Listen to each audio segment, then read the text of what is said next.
All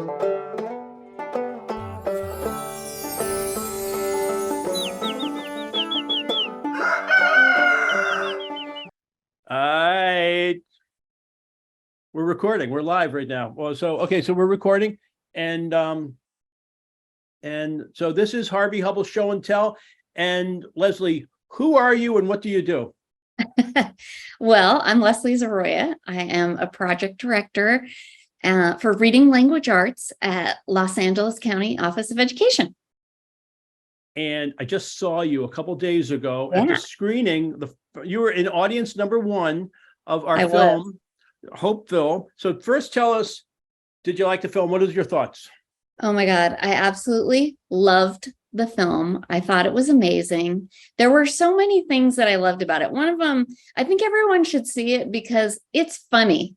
It's engaging, it's heartfelt, and it still manages to clearly delineate the issues with reading instruction in the country.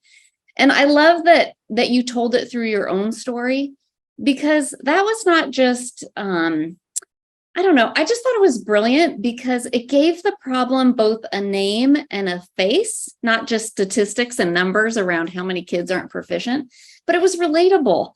And it laid out, even for non-educators, how the problem is super solvable. So I loved everything about it. I thought it was great. Thank you so much. And we were so honored to have you on the panel, and you brought your honor guard, and I did.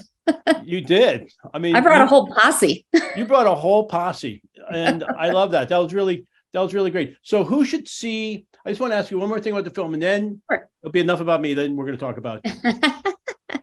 So, who should see this film? I mean, you talked about everybody, but I mean, if in a practicality, who should those everybody's be, and why? Well, absolutely every level of the education system, starting from state administrators in the education system. So I would say, state superintendents of instruction and board members and policymakers need to see this film. They need to understand the issue. And the other thing is, people need to care about this issue. The fact that 65% of our kids across the nation don't read proficiently, we kind of shrug our shoulders. It really hasn't been an issue on fire. And so I think what your film does is it helps us create that fire in a way that is palatable. So those are the first few people I think should see it. I also think that the school administrators, site principals should see it. Instructional coaches should see it. Every level of the educational community should see it, and parents, because parents can be big advocates for what's going on in schools. When parents start squawking, administrators listen. And so I think that's why I said everybody should see it. Everybody needs to see this film. It's so easily relatable. You can understand the issue and you know what to do about it when you leave. And I think that's something that you don't leave going, oh, well, gosh, that's too bad. Kids don't read.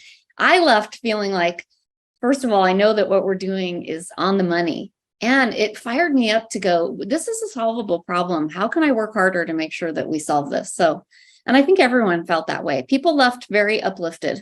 It wasn't a big fat Debbie Downer. I love that. Well, there's enough downers in this world. And it's not really a fun thing that we have so much illiteracy, and people don't even know what the reading wars are. But, so we had a call to action. You did. What I liked, what you said, was everybody in their own lanes. I mean, a parent has one thing that they can do. A teacher has another thing they can do. A principal and school superintendent, and all the way up to the elected officials.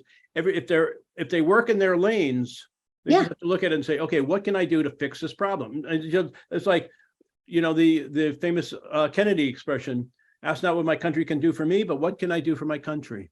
And what can I do for my society? What can I help a kid learn to read? I mean, come on, that's all we're trying to do, right? Yeah, it doesn't seem like it. As Louisa Moat says, reading is not rocket science, and yet it is. Right. And it's been very difficult to get quality reading instruction in place. I will tell you that today I was training this morning before we hopped on this call together. And I was training actually secondary teachers in the science of reading research and what you can do to help fill in the gaps for kids that went through and have reading deficits. And one of the things that we were talking about was the fact that, this is not just K-2 teachers' issue. Everybody has a role in this. It's a systemic problem. That's why I brought up the issue of lanes at the discussion at the screening, because everybody has something that they can do to address this problem. So policymakers can address it from a policy standpoint. In California here, we've had a real struggle trying to make the shift from balanced literacy to structured literacy. It's been a groundswell. It's been a grassroots approach. We have not had any mandates from the state or anything like that. And it's really come out of a desire to raise reading achievement. And looking back historically, 30 years, our scores have not changed a bit. They've gone down since the pandemic. And so thinking about that, like what lane can you work in depending on where you're at? So policymakers can do some policy. We have a new dyslexia screener that we're doing in California, which we're really excited about. That's going to be mandated. At school administrators, board members. So we have an organization called the California Reading Coalition, and I think it's linked in your toolkit, which is awesome. And that was started by a board member. He's a businessman. He's not an educator. Todd Collins, if you don't know who he is, he's awesome. We were just talking about him today. Okay, I love Todd Collins. Yeah, just like Claude. These are my village. And it takes a village to do this work. This work is not the role of just K-2 teachers. It's everybody's job. I can't emphasize that enough. So people like Todd Collins, who was a board member in a very affluent district in Northern California, and he looked at their data and said, why is it that some kids are reading well and other kids are not? What are we doing? That opened a whole Pandora's box in his district and made him start this organization called the California Reading Coalition. So people out there who think, oh, what can I possibly do? Here's a guy who showed you exactly what a community member can do. So that was amazing. And then, of course, principals can educate themselves. District and site leaders, they can start learning about the science of reading research and learn about how can we start making this shift. And they can look at their own data and say which kids are performing and which kids aren't, and why not? What is it about our instruction that's missing so many kids? And likely, as it is here in California, it's our instructional approach. And so we're working really hard at the county office to give training to everybody that wants it.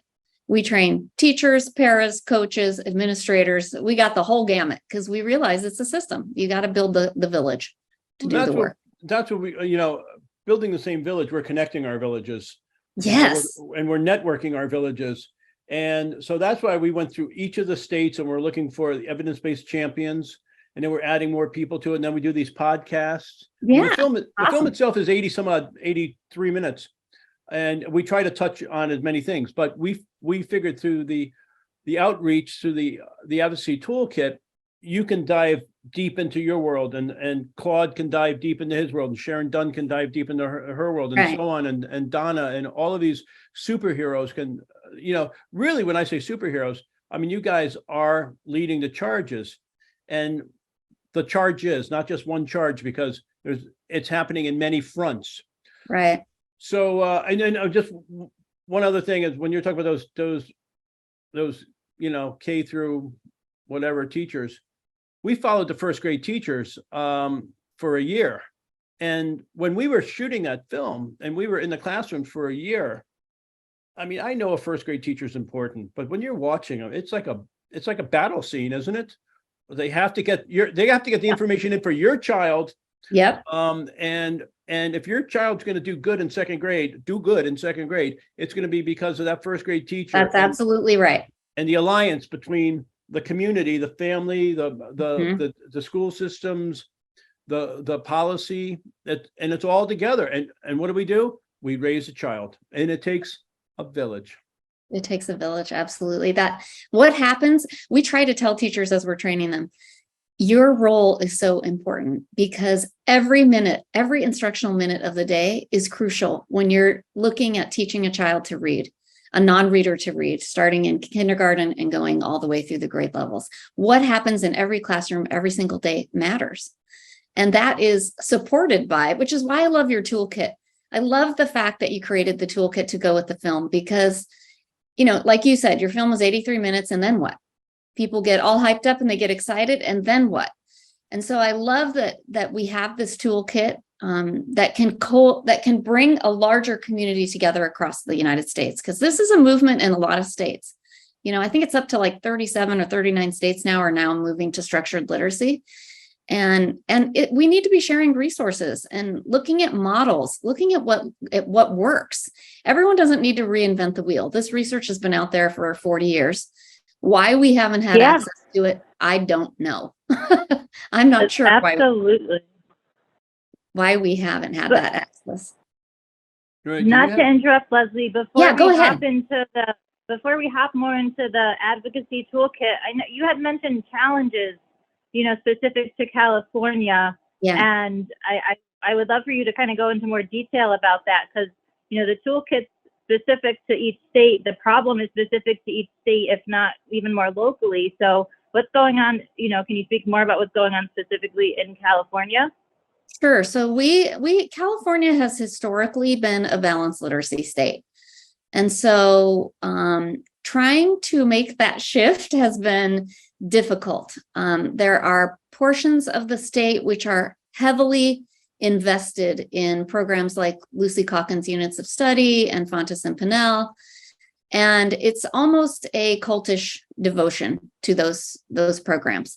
And it's not that those teachers don't want their kids to be excellent readers. I think every teacher wants their students to be excellent readers, but we have not had access in our state to this information anywhere. I started out as a secondary person. I was a middle and high school teacher, English teacher. And when I started teaching, my kids couldn't read. That was the first thing that I noticed. I was teaching middle school, and they could not read the text I was giving them. And I was the biggest cheerleader. I was like, oh my God, you guys, you're going to love to read. And I gave them, engaging books and culturally relevant books and all of the things that I thought they couldn't read because they didn't like reading. That was kind of my thought at the time. And what I came to find out is that they could not read because they were missing skills, discrete reading skills.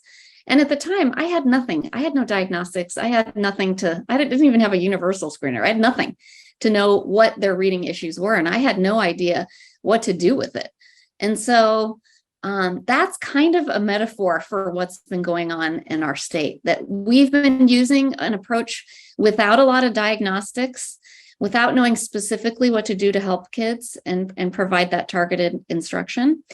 But over the last 4 years, that has shifted. So 4 years ago, when Emily Hanford's article came out, right? Harvey, you said before, Emily Hanford, everybody is 7 degrees of Emily Hanford. I haven't copywrote that yet, but I'm going to. Yeah. Oh my God. It's like Kevin Bacon, right? She's Kevin Bacon of education. So we love Emily Hanford. And I read her article back in 2017, and I was actually doing secondary ed at that time at the county office. I was supporting secondary ed. And I read that article, and it prompted me to really look at what the heck is going on in California. I hadn't really attended to the K-5 issues in reading. Someone else was working on that.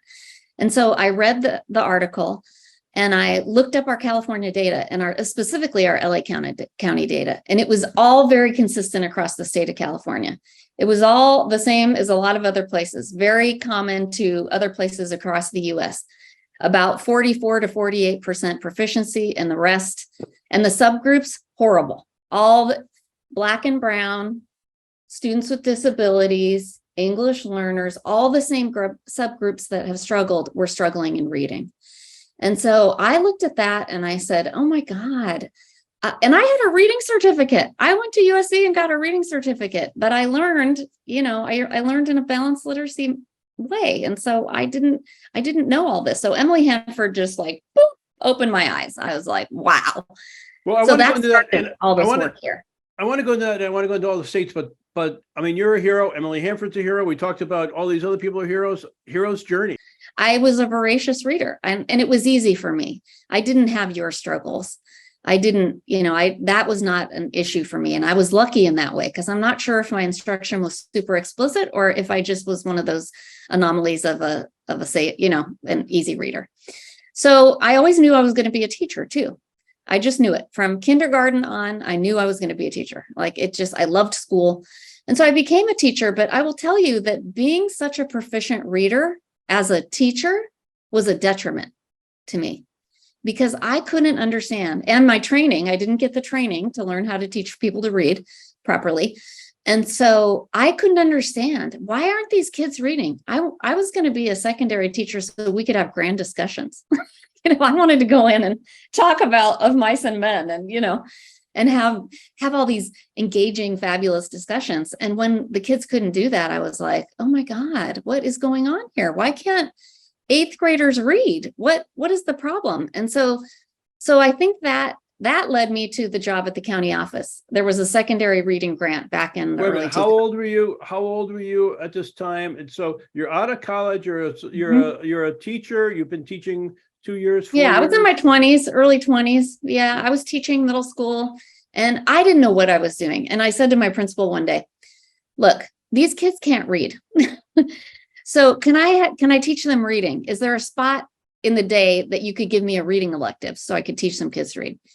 Well, I harangued him for like 4 years before one of the elective teachers retired. And so he finally gave me a spot in the elective wheel. But here's the thing, Harvey, I didn't know what I was doing. It was teaching reading by the seat of my pants. And these were older kids. And so I thought if I loved them enough, if I was passionate enough, if I was dedicated enough, if I read with them, if I read aloud to them, if I helped them with the reading, they would become better readers. Those things didn't work. So, no shocker, they did not get better at reading. They may have enjoyed it because I was passionate about it, but I don't think that any of them got to be better readers. And for that, this work propels me even more because I look back on that and think I did not serve those kids well. And everything I do today in my work at the county office is to make up for that, honestly. To kind of come to terms with that and make sure that no kid in my watch leaves school unable to read proficiently. It's just not okay. Thank you. That's important. And I think. But what propelled me honestly into this work that I'm doing today is the work. I went to the county on a reading grant. It was a secondary reading grant, and we were looking at issues in secondary kids, so grades 6 through 12. And so we started really delving into the research, and that was the beginning of this. That was the very beginning at looking at how do kids really learn how to read. And then fast forward a few years to when I got Emily Hanford's 2017 article, Hard Words, and read that. I then took over this unit and hired a bunch of people, and we created a training program to train teachers in the science of reading and structured literacy. Because a lot of times the role of a county office in California is to provide support.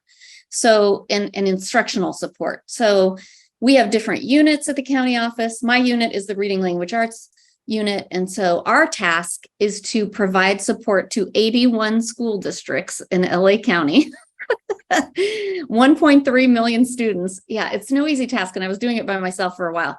But in order to make this switch from balanced literacy to structured literacy, I knew I needed a team. And so I got a team together. We wrote this training that we've been doing called Getting Reading Right. And then we used that training to apply for a $5 million grant from the state. The state, at the same time we were just finishing building our training and piloting it, this grant opportunity came out. And so this is what has propelled us. Getting that grant, we won the grant. The grant was asking for programs that build teacher knowledge in Tier 1 literacy instruction. We had just done it. I mean, it was like the stars aligned. And this is the through thread that I'm talking about. Every step of my career so far has been a through line of reading, starting from when I was 5 years old and watching my mom read books. And so this opportunity to have this grant fell into our laps at a time when the state was really looking at how are we going to fix this reading issue. And they were doing things like, let's give more access to books. Let's give online programs that kids can access. Let's put a lot of money into it. But our take on it was, those things are helpful, but what you need is quality instruction every day, systematic, explicit instruction steeped in the science of how the brain learns to read. And so we went from our first year, we trained one cohort of teachers, 30 teachers. The second year, we trained 3 cohorts. Last year, we trained 15 cohorts, and then we started a statewide consortium. And this year we have more than 20 cohorts that we're doing just at Laco. And we have 10 other county offices who are now training structured literacy across the state. Forgive And me. so What is a cohort? What is a cohort? Forgive me. Is that A just cohort a is a teacher? group. Is it a teacher? Oh, yeah. If it's a group of teachers, but the leaders are in. So it's not just the cohort. Is not just 10 teachers, and then you say, "Hey, see you later, guys. I'll be back next." So no, when a cohort is a community. leaders, a community. Is it Yes. the principals? Is it? I mean, Yes. help me understand. Is it the principals? Is it the school superintendent? Is it Board of Education? What is it? Okay, What is a so cohort? it's primarily, so our job at the county office is to work with school districts. So what we primarily do is we will contract with a district. So we train all their teachers at the same time, because this is another really important factor when you're looking at switching from balanced to structured literacy, is we want the whole community, the whole district, to have a shared language around how does the brain learn to read? What is the vocabulary that you need to talk about that? And then everybody learns from the superintendent down, everybody learns, what does structured literacy mean? How do you support it? What is the system that needs to be in place to do the work? And then you get to teacher training, because what we've done in the past is we go, hey, teachers, here's a new curriculum. Here it is. We're going to give you 3-hour PD sessions on it, and goodbye, good luck. And that's not going to shift a system. We need systems in place. We need deep training, coaching, implementation work, all of those deeper things that help build a system. So we've been working on that. We have a California State Administrators Reading Collaborative. So we started that 2 years ago because we realized principals have to know about this work. They can't support it if they don't understand what it is. And replace curriculum and put coaches into place to support teachers and all of that. So we knew we had to support administrators. So we have administrators from all over California that meet once a month with us on Zoom, just like this. And we teach them about the science of reading and how to build the system to support it with their teachers. And then we do teacher training, obviously, with those districts. And then we also, the other part of the system that people forget about is paraeducators. So these are our instructional aides who support, the littles, our K2 classrooms, where almost every K2 classroom in California has somebody who comes in and supports. And so we thought, oh my gosh, we can't have these paras out here not knowing what to do. So we have a separate training for them where they can learn what their teachers learned.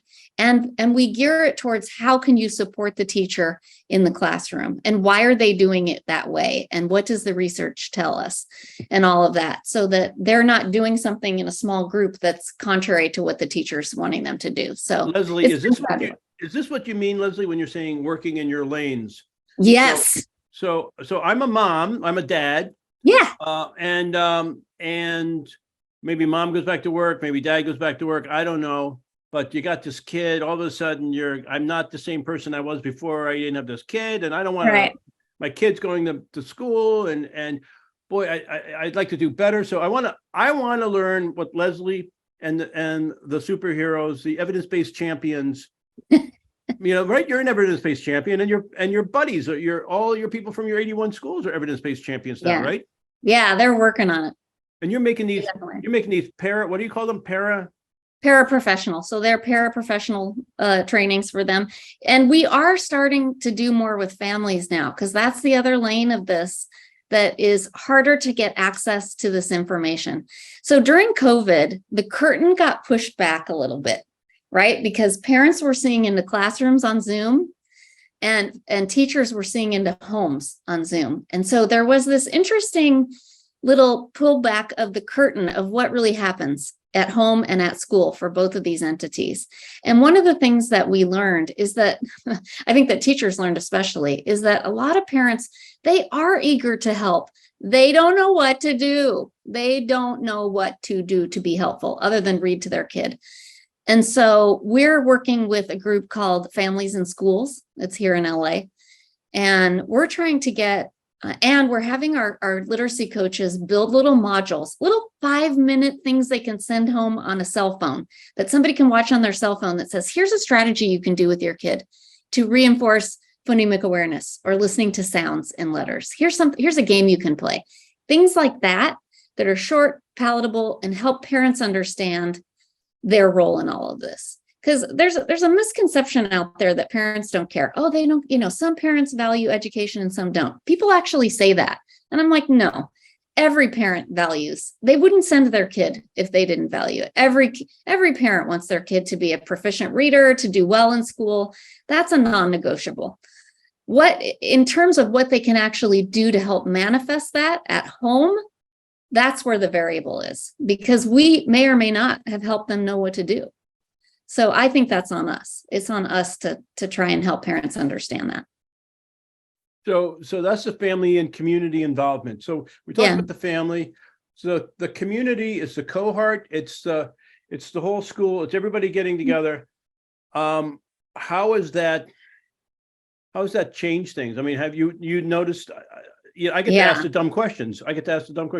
So how do you know it's working, Leslie? You're making this up.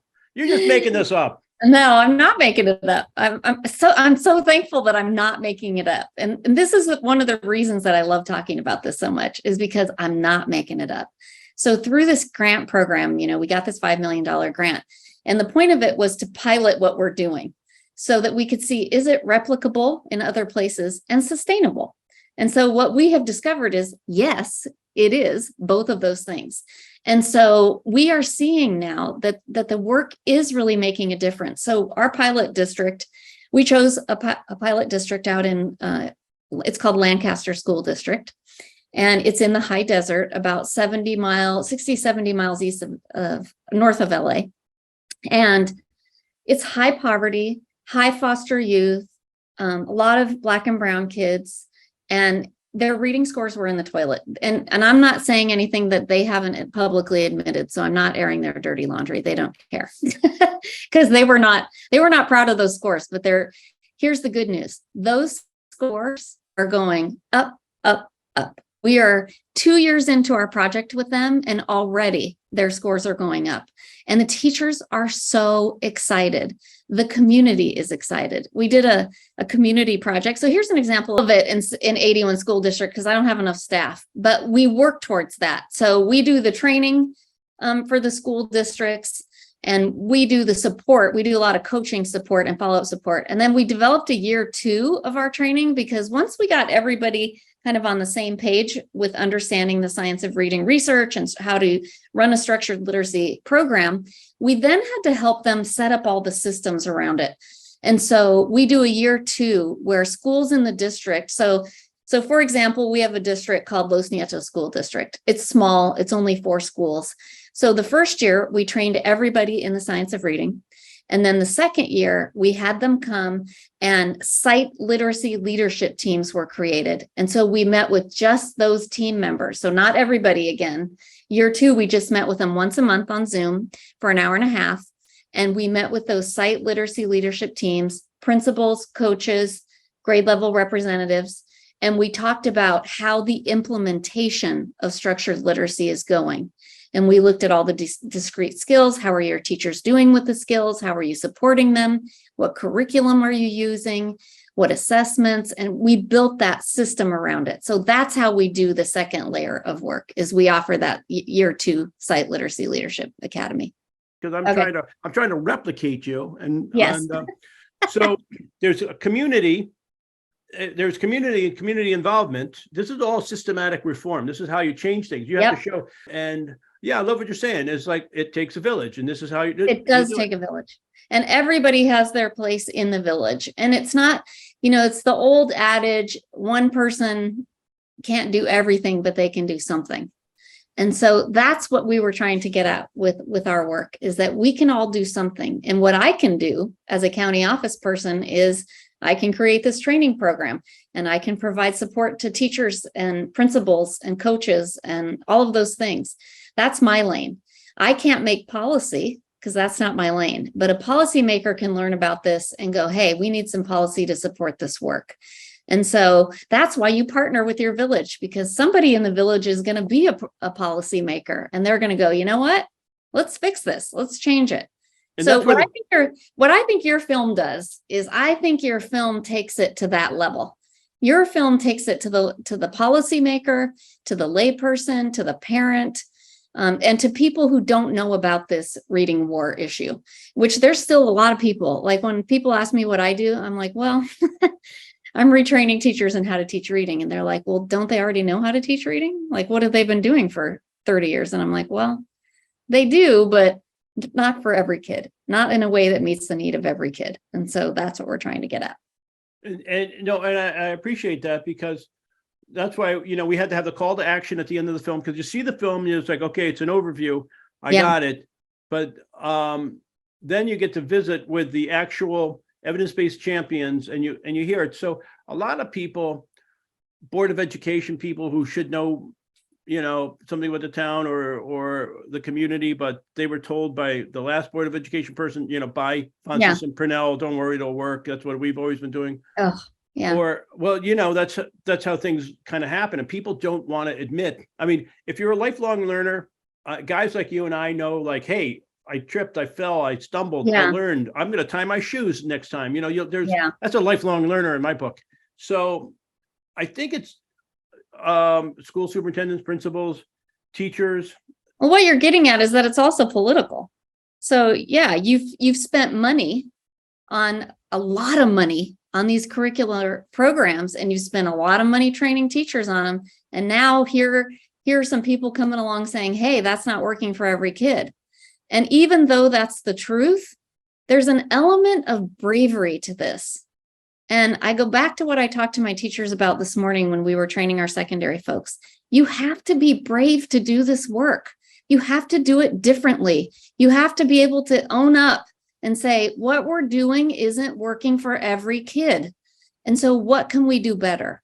And so I can see why some district leaders go, no, we're not going to admit that, because then we'll admit that we spent all this money and it didn't work. Well, you know what? That's a lesson we need to learn as a country.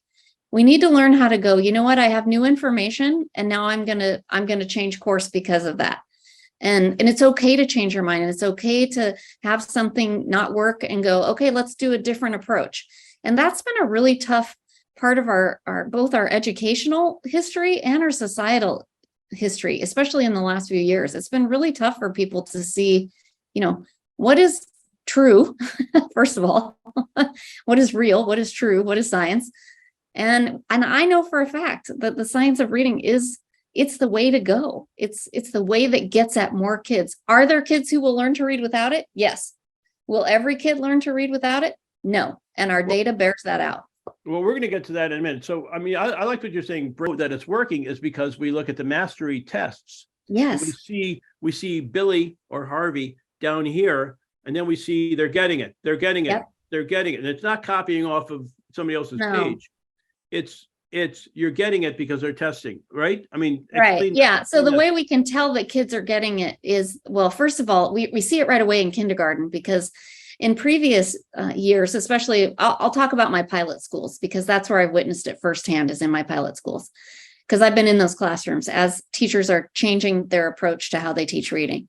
And so what they told us over and over again is, oh my gosh, we are halfway through the year and my kids know all their letters and sounds. And last year at this time, our kids were still struggling with the first 10 sounds. And so we're already well beyond that. And here's the thing about structured literacy. So it gets a bad rap sometimes because people say, oh, it's drill and kill phonics. They're spending all that time. It's boring. Okay, no. These kids, it's not drill and kill, first of all. We call it drill and skill, or drill and thrill. Because the kids love it, first of all, because they can do it. And it's multimodal. Kids are using all different kinds of, hand motions and doing all these to learn sounds and letters, and then to learn patterns and to put those patterns together to form words.